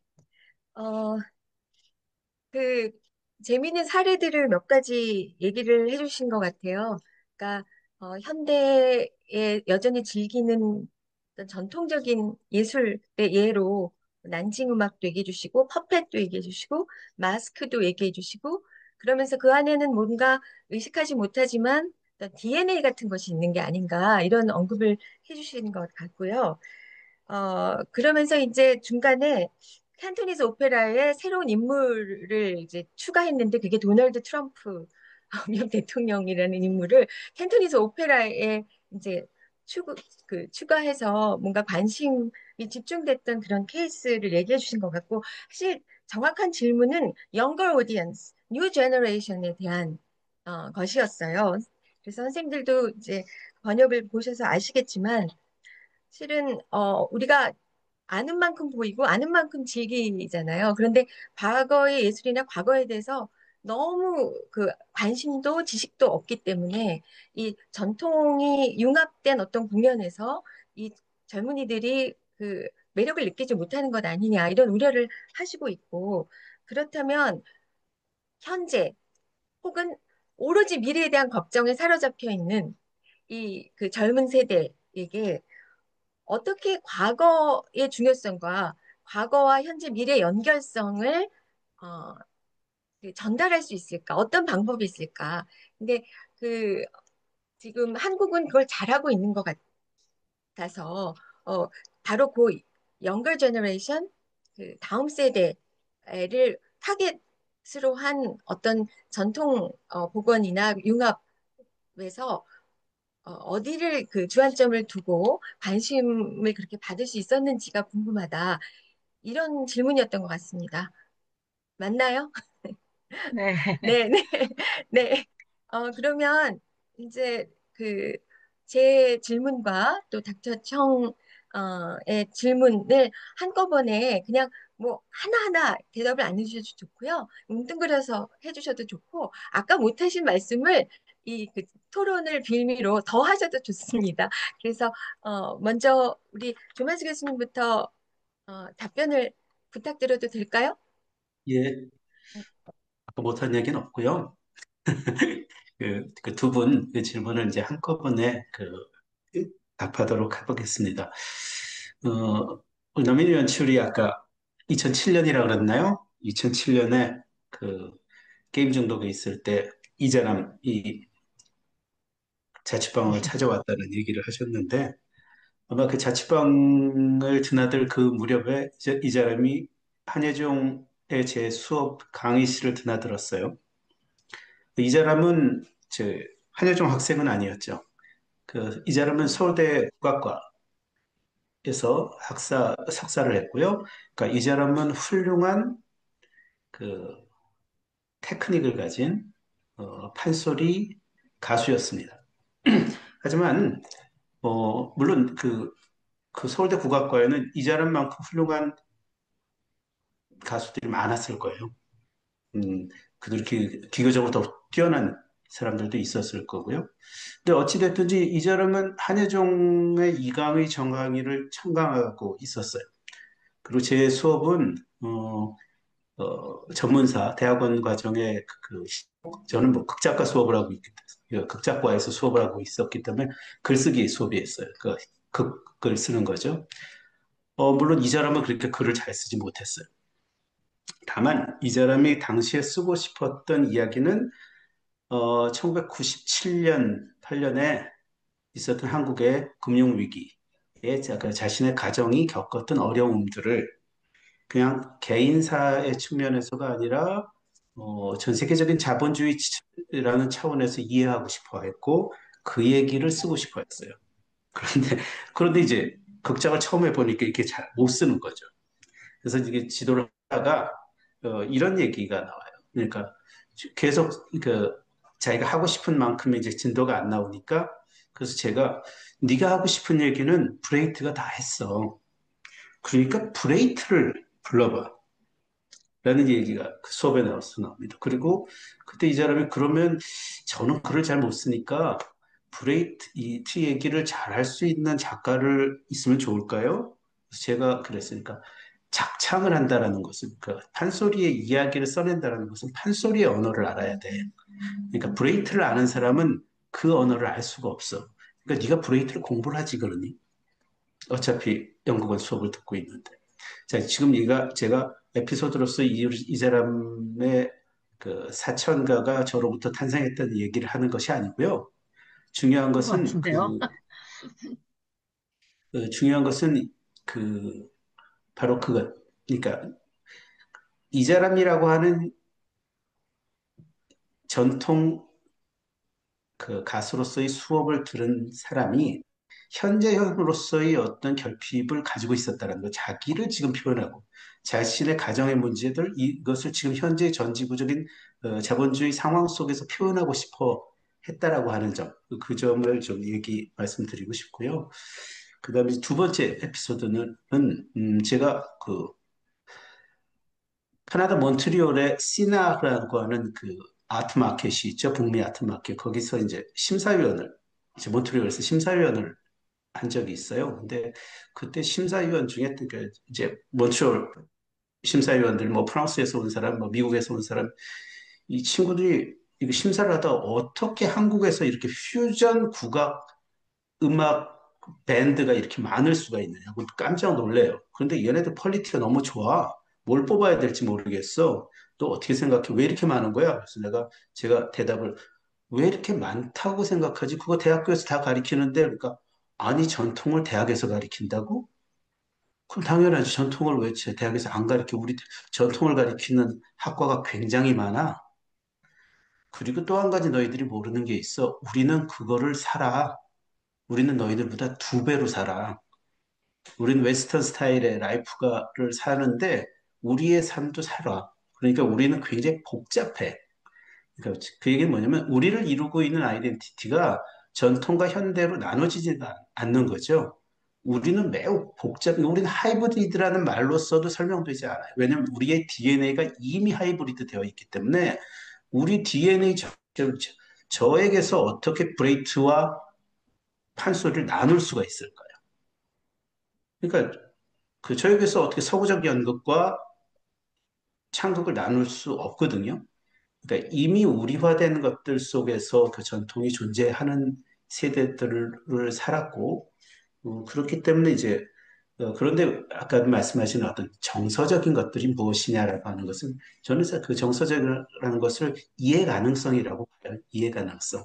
아까 이 사람이 판소리로서 자신의 세계를 이해하려고 했던 것들. 자, 그거를 우리가 이제 그것이 우리가 반드시 브레이트를 공부해서 이루어지는 것은 아니었겠죠. 그래서 그 정서라고 하는 것도 우리가 이해 가능성이라고 하고요. 자, 그다음에 이제 그 닥터 청의 그 이야기에 대답하기 위해서 어, 이런 그러니까 우리 한국에서는 그러니까 적어도 예술가를 키워내는 것의 의미에서의 전통의 그 현대 세대에서의 전통은 과잉될 정도로 많아요. 사실 우리가 그 대학에서 국악이라고 하는 전공을 하는 학생들이 어마어마하게 많죠. 사실은 조선시대 때보다 많습니다, 지금. 그건 당연하죠. 우리가 가지고 있는, 그 다음에 한국에서 가지고 있는 그 전통 국악을 서포팅하는 국가적인 기관들이 많아요. 그런데 그러면 관객의 측면에서는 어떨까? 근데 아까처럼 이런 것들이 이렇게 예전에는 저 학교 다닐 때는 뭐 대학 내에서 전통을 조금 익힐 뿐이지 굳이 어디 들어다니지 않았잖아요. 그것이 뭐 그 티켓 오픈하자마자 매진됐다는 얘기는 전 들어본 적이 없거든요. 근데 지금은 저도 최근에 그 참여한 작품이 베니스 상인 국립창극단과의 작품이었는데 이것 뭐 전성 매진했습니다. 이런 것처럼 그 젊은 관객들이 우리가 상상하는 것 이상으로 이 전통에 매료되고 있을까?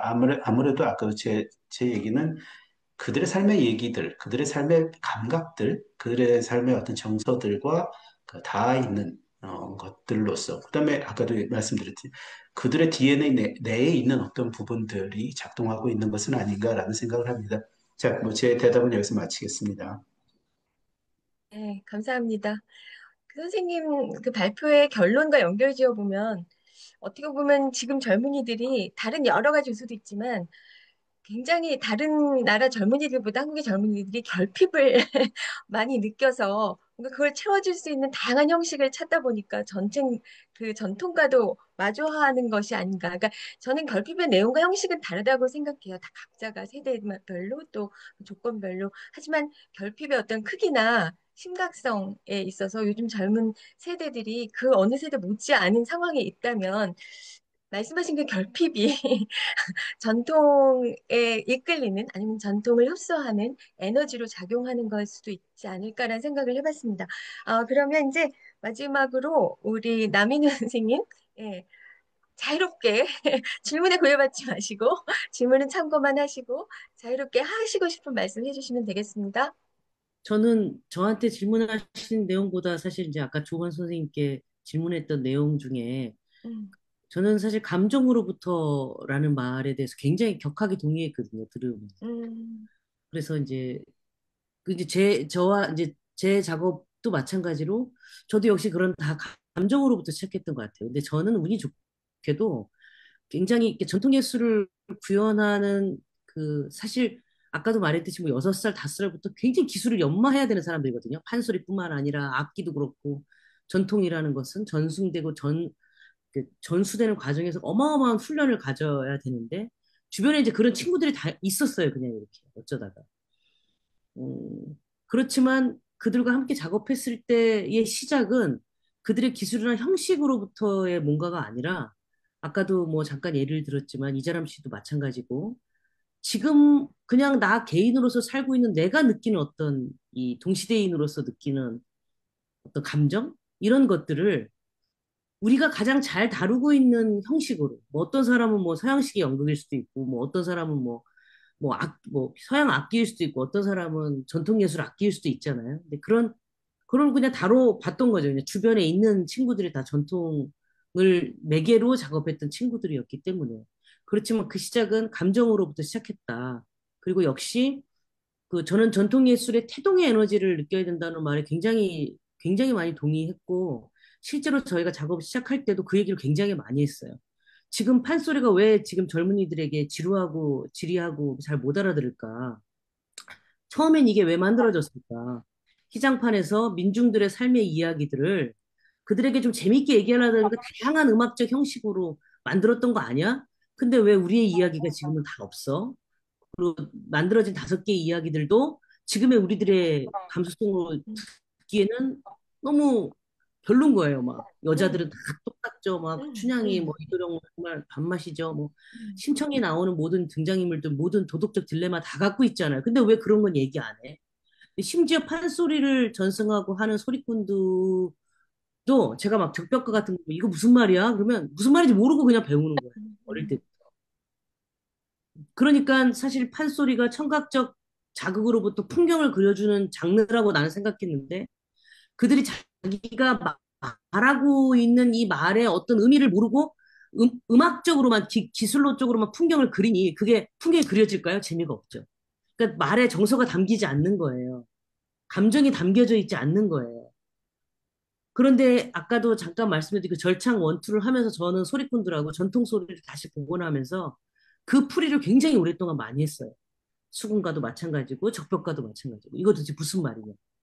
어? 그러면 어떤 풍경이냐? 이거 할 때 너는 마음이 어떠냐? 감정이 어떠냐? 근데 소리꾼들은 그런 얘기를 소리를 전승받으면서 한 번도 선생님들한테나 혹은 다른 사람들한테 들어본 적이 없는 질문인 거예요. 내가 이 소리를 할 때 그 성음이 어떻고 밑에 어떻게 떨어지고 이렇게 기술적으로만 얘기를 들었지 이 노래를 부를 때 내 마음이 어떤지 이런 얘기는 거의 들어본 적이 없다는 거죠. 그래서 저는 감정으로부터 출발하는 건 굉장히 중요하다는 것에 대해서 굉장히 동의하고요. 뭐 저는 재료 그 자체가 제 정체성이라고 생각해요. 그러니까 그냥 주변에 있었기 때문에 만난 거였어요. 만약에 제가 그런 재료들이 없었다면 조금 다른 방식으로 전통과 지금 나와 그냥 내가 막 뒤섞여 있는 나를 혼재해서 무엇인가가 나와하지 않았을까 하는 생각이 들고 아까 이제 퀴어 감수성이나 젠더 불균형 같은 얘기를 잠깐 했지만 저는 이제 그거야말로 좀 타자와 전통의 어떤 이야기들을 좀 타자화시켰던 것이 아닌가 하는 생각이 들고요. 그런 것들이 그 어떤 형식과 어떤 충돌한 지점이 없었느냐라는 질문을 하셨던 것 같은데, 저는 한 번도 형식과 충돌해 본 적은 없는 것 같아요. 그러니까 저는 말했듯이 제가 그런 이야기들을 해야 된다고 느꼈던 건 전통이기 때문에 더 해야 생각했거든요. 전통이기 때문에 더 적극적으로 지금의 어떻게 보면 동시대를 살아가고 있는 사람들의 말한 대로 감정, 정서, 결핍, 이런 게 있다면 그것을 더 향해 가야 된다. 왜냐하면 이 이야기가 처음에 시작될 때 그랬을 것이므로. 그래서 저는 형식과 충돌된다는 생각을 한 번도 해본 적이 없어요. 그리고 제 발제문에도 말했듯이 전통이 지금의 그런 고민들을 과감하게 드러내는 것이야말로 오히려 전통다움이라는 것을 전복시키는 굉장히 큰 이슈다. 그리고 그래야지 젊은 관객들에게 전통이 저기 멀리 구닥다리가 아니야. 지금의 우리의 이야기를 할 수 있어. 라는 것을 좀 전해준 것이 아닌가? 이런 생각이 들고, 그래서 젊은 사람들이 이런 공연을 보면 좀 외롭지 않을 것 같아요. 뭐랄까, 그 외로움이라는 거는 우리만 이렇게 분절돼 있고 여기에 지금 우리만 있어가 아니라 그냥 그렇게 쭉 이렇게 있구나. 어디 이렇게 저는 아까 그 조 선생님께서 굉장히 멋있는 말을 하셨는데 뭐라 해야 돼? 시간성? 이런 말씀하셨잖아요. 저는 그런 느낌을 받을 것 같아요. 어떤 양식적인 네? 제가 말 잘못했나요? 시간성뿐만 되게 아니라 공간적으로 하나가 된다는 예. 거죠. 저는 그 말이 너무 감동적이었어요. 그리고 정말 그렇게 느꼈다고 관객들이 리뷰를 썼고, 저는 그렇게 했을 때 그냥 정말 동아시아라는 이 지형학적, 역사적 것을 살고 있는 우리가 전통과 현대와 얼마나 복잡하게 미묘하게 섞여 있어요. 저도 실례로 독일에서 가문장학을 공연했는데 그때 당시 어떤 독일 평론가가 저한테 이런 질문을 하는 거예요. 지금 우리는 통합을 얘기하는데 이유는 왜 니네는 지금 로컬 컬처를 얘기하냐는 거예요, 저보고. 그래서 제가 어 뭐라고 그때 뭐라고 얘기했냐면 홍길동의 비유를 했어요. 우리는 우리의 아버지 어머니를 이렇게 그거다라고 불러보지 못했다. 어떤 순간에 다 뺏겼어. 그래서 내가 지금 그거를 들여다보겠다는데 그게 왜 로컬 컬처야? 우리는 이거를 통해서 너희들과 만나는 거야. 이거야말로 통합이야. 막 이랬던 말도 안 되게 막 그냥 순간 막 이렇게 얘기했던 기억이 나는데 저는 이런 감수성을 젊은 친구들이 요즘에 느끼는 게 아닌가 싶고요. 또 한편으로는 젊은 사람들에게 아까도 말했듯이 전통 예술은 사실 기술을 빼고 설명하기가 맞아요. 어려운 부분이 있어요. 맞아요. 그러니까 전통적 개념이 아니라 전통의 형식적인 것을 구현할 때는. 음, 이 기술에 대한 감탄도 젊은 세대들에게 있는 것 같아요. 그러니까 맞아요. 우리들의 이야기를 이렇게 기술적으로 보여줘 우리들한테 와 대단한데 저는 이런 두 가지 것들이 잘 결합된 그 전통을 이렇게 녹여내는 어떤 것들이 음, 그 전통 세대들에게 이렇게 관객으로 유입하는 좀 음, 것이 아닐까 뭐 이런 음. 생각을 잠깐 해봤습니다. 답이 잘 네, 됐는지 모르겠지만 네. 저는 오늘 많이 배웠습니다. 아, 감사합니다. 저희도 두 분 덕분에 많이 배웠고요. 사실 전통이 탄생하는 그 원형적인 시간은 어떻게 보면 매번 일어날 수도 있는 거라는 생각이 들어요. 매번 새로운 어떤 작품이 일어날 때, 그리고 DNA라는 게 있지만 그것이 이제 시간과 환경이 변하면서 계속 진화하고 변이를 하잖아요. 그래서 우리가 원형적인 감정을 되돌아간다기보다 매번 어떻게 보면 새로운 탄생의 새로운 감정들을 만들어내는 또 그것의 그릇이 되는 전통이 있는 것이 아닐까 이런 생각도 해봤습니다. 어, 어떻게 그 회장님 저희 시간이 네, 있나요? 오디언스 질문 네. 시간이 안 일단 될까요? 시간 때문에 나가신 분도 있을 것 같은데요. 네네네. 네, 네. 지금 시간이 한 10분 이상 경과는 됐지만 혹시 네. 더 말씀하실 내용이 있으신 분 있으십니까? 네. 혹시 오디언스 그 분 중에 꼭 질문을 해야겠다. 예, 하신 분 한 개? 마지막 I think we have time for one last brief question. If you have any question, Or any comment? any comment? Brief comment. If not, Well, then maybe it's time for us to end this event.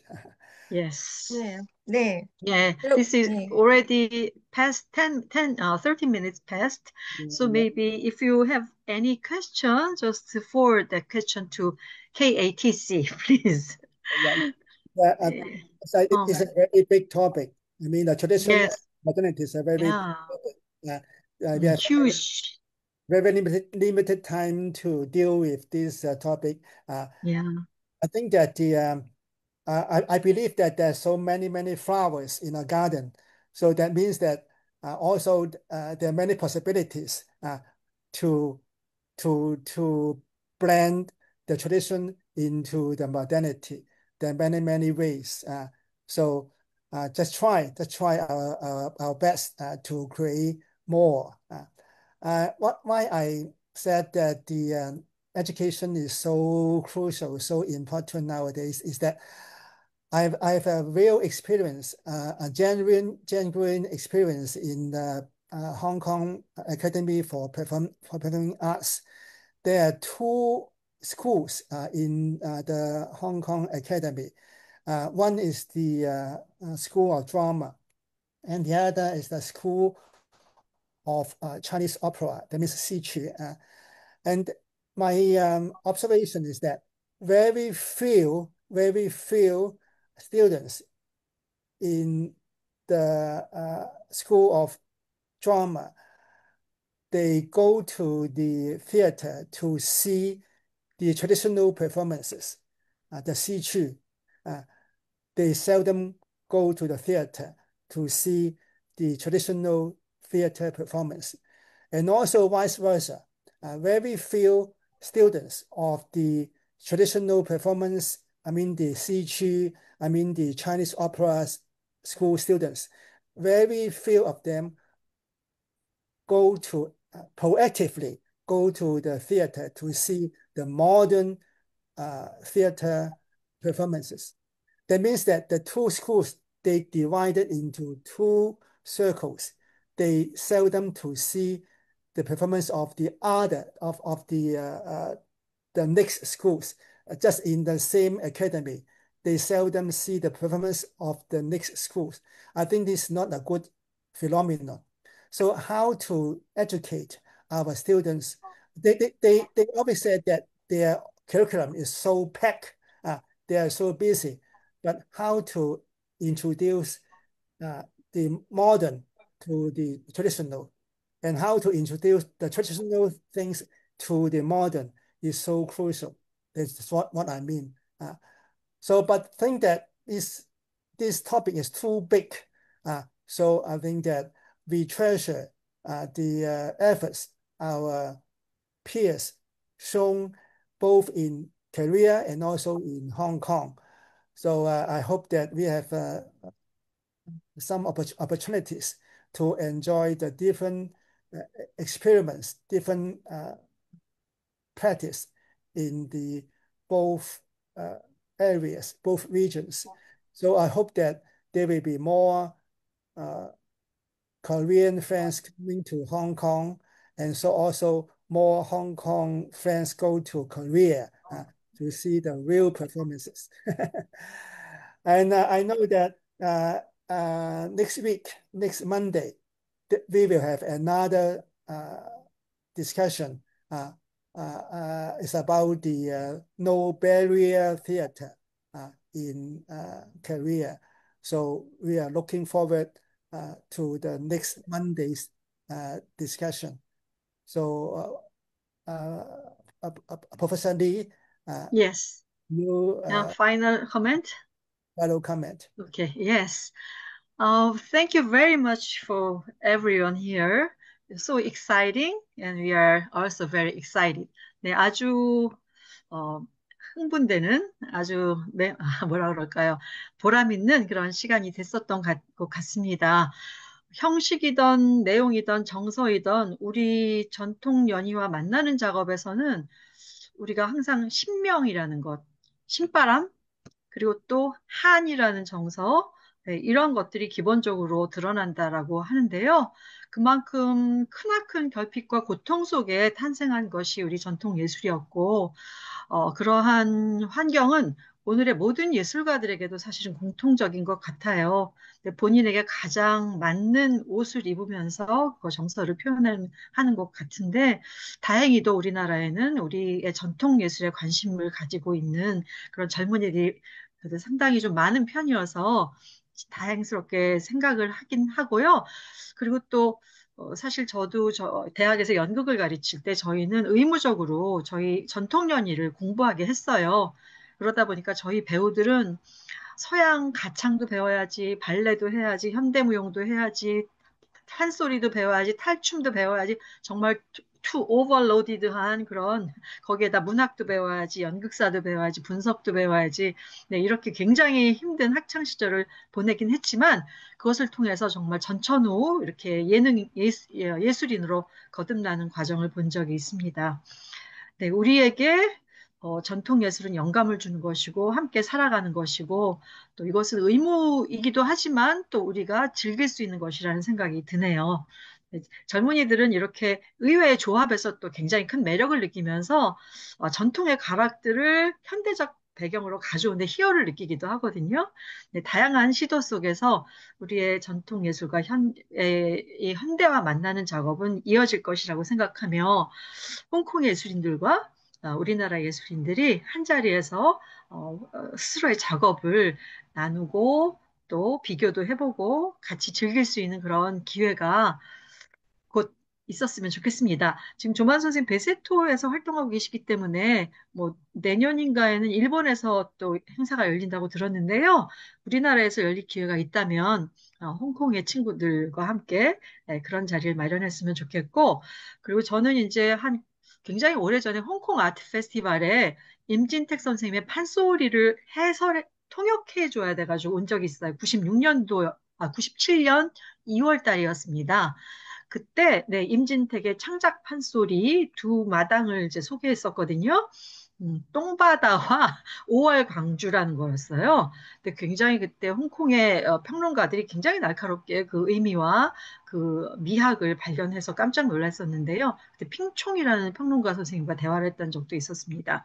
네, 그 얘기하는 이유는 홍콩 아츠 페스티벌이 굉장히 흥미로운 페스티벌이고 또 그중에 No Limits라는 페스티벌이 또 같이 있으므로 베리어 프리 연극에 대해 특화된 페스티벌로 같이 가고 있다고 들었어요. 오늘의 발제와 또 다음 주의 발제에서 이렇게 작업을 보여주고 있는 우리 젊은 연출가들의 작업도 홍콩 아트 페스티벌의 그런 그 틀 속에서 홍콩의 관객들을 또 만날 기회가 있으면 얼마나 멋질까 이런 생각도 해보고 그렇다면 통역을 해주기 위해서 따라오겠습니다. 혹은 또 비평적 해설을 위해서 네, 네, 뭐 일단 이렇게 얘기를 해봤고요. 네, 그럼 이제 더 이상 시간이 없어서 여기서 오늘의 세션은 마무리하도록 하겠습니다. 닥터 청의 경우는 오늘 이렇게 버니스가 좀 응급한 상황이 됐기 때문에 이렇게 참여를 해주셨지만 또 버니스는 다음 주에 또 만날 수 있어서 오늘 이렇게 닥터 청 만나게 돼서 더 기뻤고요. 앞으로도 이 귀한 홍콩 예술인과 비평가들의 만남이 더 발전하고 우리에게 크나큰 영감과 또 발전을 줄 수 있길 기대합니다. 이것으로 마치겠습니다. 감사합니다. 알겠습니다. 감사합니다. Okay, okay, thank you. Thank you, Dr. Chung. See you soon again. Okay.